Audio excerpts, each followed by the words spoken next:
Right, let's do a little talk. So, Dark Souls 3, guys. We have just finished it, and for the most part, according to, well, everything I think I know from you guys, we've done most of the content in the game. We found the secret areas. Let me just show you guys, and it'll help us kind of verify that, and then we can talk about the game a little bit more in detail. But we've been to pretty much all of the zones, including the Archdragon Peak, and fought the Bell guy, the Nameless King, I guess. Went to all these kind of evil areas. This is obviously at the end of the game, so we're just kind of showcasing that.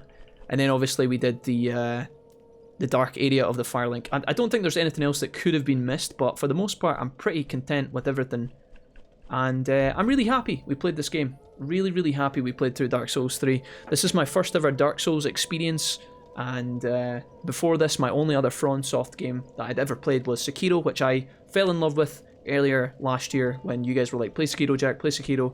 I was really nervous about picking up, but then as soon as I played Sekiro, I knew, like you just get addicted to it. You get addicted to the dopamine hit and the thrill of like overcoming the challenges. At least that is for me, and Dark Souls, obviously, Dark Souls 3 fills that. Now, I haven't played Dark Souls 1, and I haven't played Dark Souls 2, and I haven't played Demon Souls. But I do own Demon Souls on Steam, interestingly enough. This game makes me want to go out back and try the other ones. I know Dark Souls 2 is controversial, but I'm not even going to get anywhere near that discussion. Based on this game, I would want to try out 1 and 2, so maybe one day we will go back and do that. But for the time being, this review is about this game.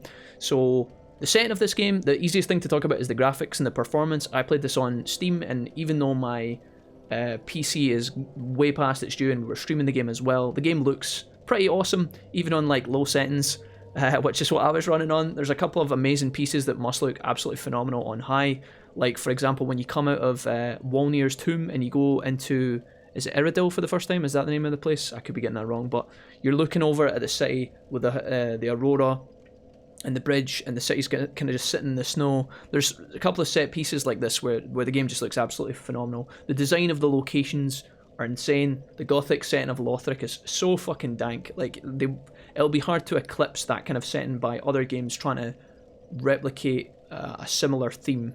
Not necessarily in the same genre as Dark Souls, but like in terms of the graphics and the setting, it's actually so top notch. It makes you feel that perfect balance of creepy but also excited to explore, right? It's not a horror, but it's got that horror element to it, which is awesome. In terms of the amount of content in the game as well, I kept thinking, when we got through the swamp and we fought against, who was it? When we were getting to Pontiff Sullivan, I thought we were coming up for the end of the game. I thought that was us getting to the end, and you guys were like, no, you're just over halfway. You've still got a lot more to do. You've got 1 or 2 streams left. And I was like, what? So, fantastic amount of story in here. Obviously, an insane amount of replayability. There's tons of secrets locked away. If you haven't went and done the dragons area that we just did last, we actually went back and fought that boss last because he was a bit of a toughie. There's so much stuff hidden away that they have just packed into the game for players to find, and I said this while we were playing, but it's a testament to the game developers and those guys knowing their player base, knowing that people will literally spend thousands of hours as communities, as groups, trying to discover every kind of nook and cranny. And I think that is amazing, because not enough games do that these days. You think of all the cheap games that come out, even not even cheap, but the AAA titles that are like, here's your game, $60, and then you're done in like, 15 hours tops, sometimes much less than that. And everything that they have in the game they show you in the trailer. This kind of game is a higher level of class. They're like, we've made a game, go explore it. And I think that's pretty cool. Insane amount of replayability. We just played the standard basic bitch knight class. It was my first playthrough. I should mention as well, I haven't played through this game before. I didn't own it for a long time, and then one of my friends gifted me it. I did know the starting area and the Firelink Shrine because I'd experienced that a little bit before, and I also knew about one of the bosses, but I can't remember what it was. I watched another guy stream Dark Souls because we were playing this game years after its launch, so I had seen bits and bobs, but a lot of stuff was hidden, and certainly the mechanics in the boss fights felt surprising, and I had to learn them as I played, which was really cool. So that was pretty much that. I would like to maybe play through as like an archer or like a magic user, experience miracles and all that stuff. I never got to see any of that. We just had our Uchi-Katana, trusty Uchi-Katana, the whole way through, the Lothric kind of armor that we've got sitting here at the bonfire. We picked up pretty much everything in the fucking game. I think we had 14 Estus at the end, and we found all the bone shards, the undead bone shards. I'm a bit of a loot goblin. The chat calls me a loot goblin when we play, so I did a bunch of exploring. I love making sure that I can make my areas connect when I play, which is really weird and compulsive, but it's just the way I like playing. It was the same with Sekiro. If I have like 3 different paths to go halfway through the game, I like it when 2 of those paths connect, and then I can say, okay, that's all locked off, we've explored that whole area, we've found all those items, even if I'm never going to fucking use them, and then I can say, okay, Route C is the only place left, let's go. And we managed to do that multiple times. This game's obviously got numerous areas where you can kind of go in different directions. For example, we did the swamp before we did the cathedral. We went and did the tomb, or the kind of extra content down in the kind of cave area. I don't know what you'd call it, but before you even get to Eridil, or whatever it's called, Eridil? Before you even get there, there was the kind of cave area with the centipede and the demon guy as well. We did all that stuff pretty early on, actually, and then it kind of benefited us later in the game. I will quickly mention, I got a bit of a slagging from the chat through this game, saying that at certain points we were over leveled when we fought the boss, and sometimes it felt that way, because sometimes the chat were like, okay, this boss is going to be really, really difficult, and then we were doing insane damage to it, and the chat would be like, yeah, you're like 20 levels above.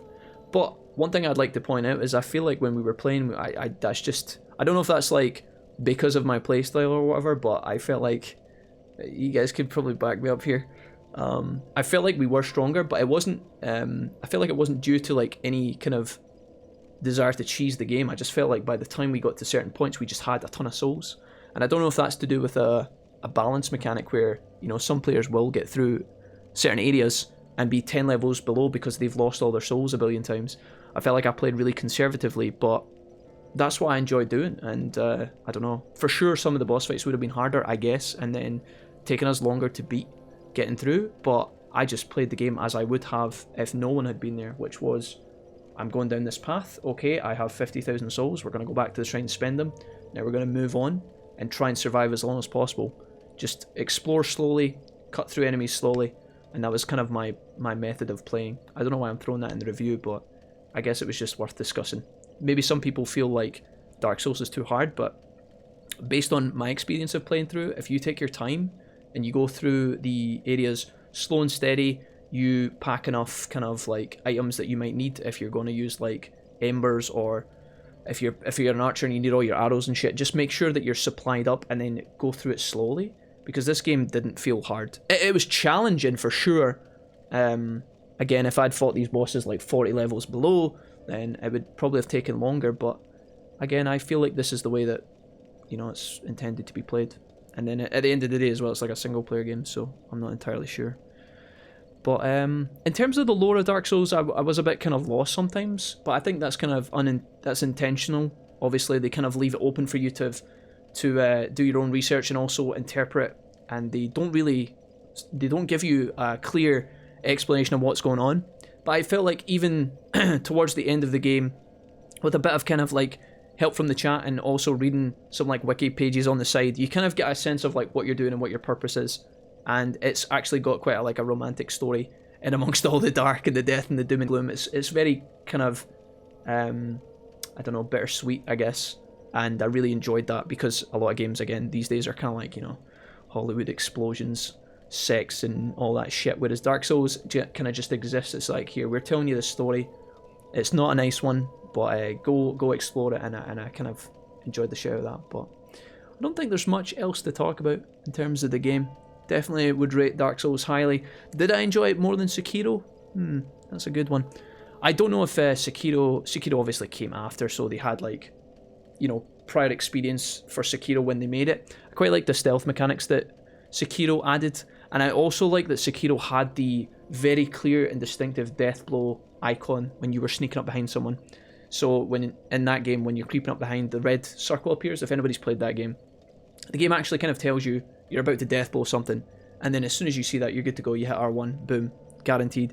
In Dark Souls, there's a lot more scope and room for error and failure. Some people will be like, hey, that's just the game, get good and get better. And that's cool, I respect that. But definitely as a casual player like myself, an absolute plebeian, I like the kind of easiness of not even easiness, but just the fucking simplicity of like, okay, I'm behind this guy in position, here's the death blow, it's yours, you've earned it. Not getting behind someone and then, you know, 50-50 on whether the death blow is going to go through or not. Sometimes, you know, the more modern FromSoft games have little things that not everybody's going to like, but for me personally, I enjoyed.